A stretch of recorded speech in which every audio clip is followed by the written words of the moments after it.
Qaysi san'atkorni chaqiraylik bu aka bilan? Bo'lmayapti. Siz qo'shiq aytishni bilmaysiz. Suhbat mehmonini mana Jahongir Shokarievni qimmat gap kelganman desizlar. Chunki mehmonimiz yana qaytarib o'taman. Shovvoz xonanda buyuk fonogrammalar qiroli Jahongir Shokariyev. To'g'ri gapirdimmi? Ha. Jonli ijroda qo'shiq ayting desam olmayapti. Fonogramma aytaman. Faqat fonogramma ijro qilaman. Studiyaga borib fonogramma. Suhbatdan chetlashmaymiz aslida. Bitta jonli sizga savol beraman, bitta jonli ijro qilib bering haqiqatan. Bitta aytib bering. Sadda qo'shig'ini necha yil xalqqa namoyon qilgansiz? 2012. Qaysi san'atkorni chaqiraylik bu aka bilan? Bo'lmayapti.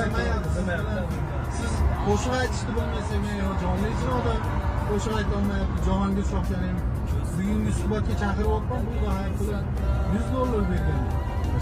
Adminizga. Adminiz kim? Benim Bobirjon Said.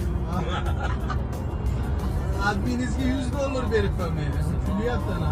Benim pulga o'zi. Hamma kulyapti. $100 ga bugungi suhbatga chaqirib mana Somchaga jam tursa, somsani nima aloqasi bor? Meni chaqirib